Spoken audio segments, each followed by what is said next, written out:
Baik, bismillahirrahmanirrahim. Assalamualaikum warahmatullahi wabarakatuh. Raditu billahi rabba wa bil islami dina wa bi muhammadin nabiyya wa rasulah. Alhamdulillah, kata yang paling suci, kata yang paling pantas kita ucapkan atas segala nikmat dan karunia Allah Subhanahu wa taala.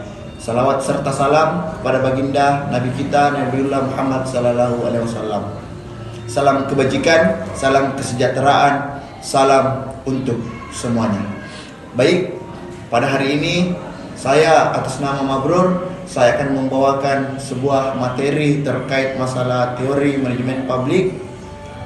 Saya kuliah di Pasca Sarjana Unismu Makassar, jurusan administrasi publik, saya semester 1.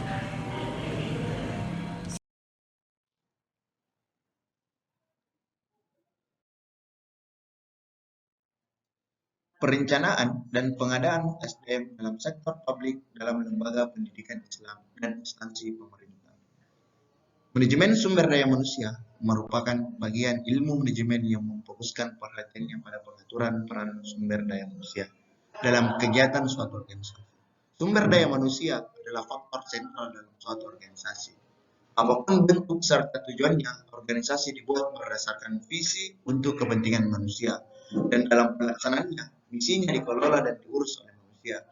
Manusia merupakan faktor strategis dalam suatu kegiatan institusi maupun organisasi. Manajemen sumber daya manusia menurut para ahli.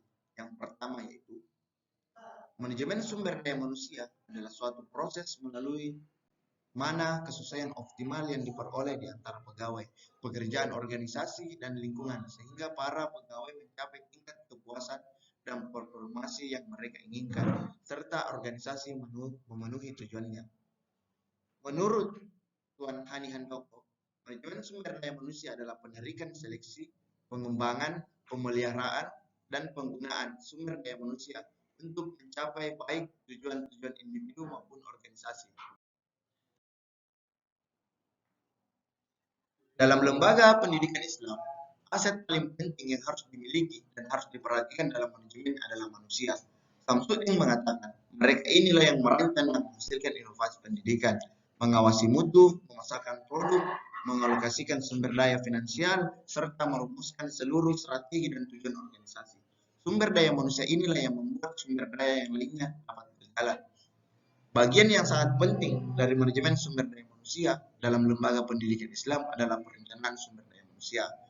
Perencanaan sumber daya manusia yang baik dan benar akan menghasilkan SDM yang berkualitas, sehingga mampu mengelola organisasi dengan baik. Konsep perencanaan ini dalam Islam terdapat dalam Al-Quran surat Al-Has ayat 8. Dalam surat ini Allah memerintahkan umat untuk memperhatikan, menganalisa, serta setiap perbuatan untuk hari esok, yakni untuk menghadapi hari kiamat.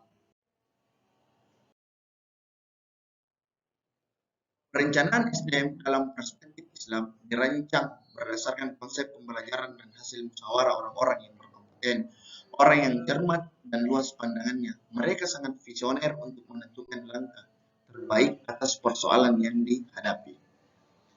Prinsip-prinsip yang sarankan untuk yang dapat dijadikan dasar dalam perencanaan SDM di lembaga pendidikan Islam yaitu bahwa Allah Maha membuat rencana. Rencana Allah sangatlah teguh, merujuk pada petunjuk Allah dan membuat perencanaan. Perencanaan dibuat dengan teliti, perencanaan disertai dengan tawakal, hasil perencanaan dipetik kemudian hari. Perencanaan yang dibuat adalah perencanaan yang baik, perencanaan berdasarkan konsep pembelajaran dan hasil musyawarah orang-orang yang berkompeten, cermat, luas pandangannya, dan orientasi perencanaan untuk kehidupan dunia dan akhirat.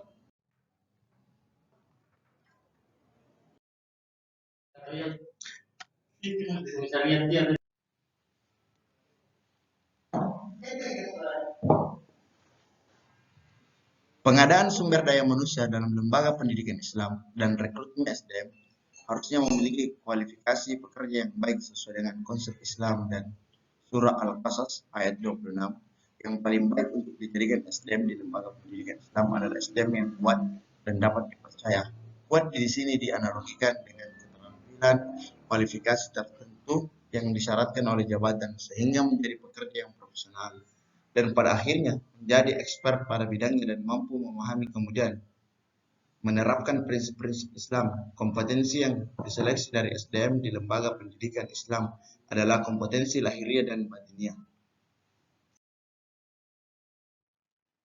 Dalam konteks instansi pemerintah dalam perencanaan dan pengadaan SDM dalam sektor publik, daerah tidak memiliki kewenangan dalam memperoleh pegawai sesuai kualifikasi yang dibutuhkan. Pegawai yang direkrut secara sentralisasi oleh pemerintah daerah lalu didistribusikan ke unit pemerintahan tanpa memperhatikan kebutuhan unit tersebut. Sedangkan pengembangan sumber daya manusia pada dasarnya tidak menjadi kewenangan di unit tersebut, karena permasalahan pengembangan sumber daya manusia aparatur menjadi tanggung jawab instansi vertikal yang ada di atasannya. Sedangkan unit-unit yang bersangkutan hanya diberi kesempatan untuk memberikan usulan jenis pelatihan apa yang menjadi kebutuhan mereka. Karena itu, untuk menjadi organisasi masa depan, maka pemerintah daerah harus pula dapat menyelesaikan masalah kemanusiaan sehari-hari, seperti apabila pemerintah daerah akan berencana untuk melaksanakan strategi pengembangan sumber daya manusia aparatur pemerintah dan pembangunan sumber daya manusia yang berkompetensi tinggi. Oleh karena itu, diperlukan suatu konsep manajemen berupa strategi pengembangan untuk menjaga kehidupan organisasi di masa mendatang. Konsep yang dapat menjadikan organisasi mampu bersaing di masa yang akan datang, serta memiliki kepedulian terhadap pengembangan sumber daya manusia aparatur pemerintah. Dikaitkan dengan pelaksanaan Undang-Undang Nomor 22 Tahun 1999, maka upaya peningkatan kompetensi sumber daya manusia aparatur pemerintah sangatlah strategis. Kebijaksanaan pembangunan untuk secara benar-benar meletakkan titik berat ekonomi pada daerah haruslah benar-benar diartikan sebagai peluang sekaligus tantangan bagi pembangunan bangsa di masa depan. Oleh karena itu, tidak ada pilihan lain kecuali memperhatikan secara seksama tentang arti penting kompetensi sumber daya manusia aparatur pemerintah untuk terus-menerus ditingkatkan secara konsisten dan berkesinambungan.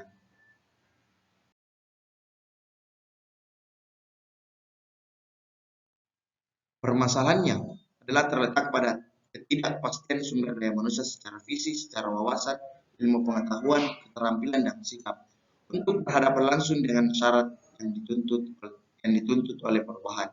Manusia yang kurang siap tersebut tidak memiliki kesadaran sistematik terhadap proses perubahan yang akan ditempuh, sehingga melahirkan suatu situasi yang membingungkan. Permasalahan lain adalah bahwa ternyata dalam upaya mengondisikan perubahan, ketersediaan sumber daya manusia sangat kurang yang memenuhi persyaratan dalam perubahan itu sendiri, selain dunianya pun terbatas. Mungkin cukup sekian dari saya. Fastabiqul khairat. Assalamualaikum warahmatullahi wabarakatuh.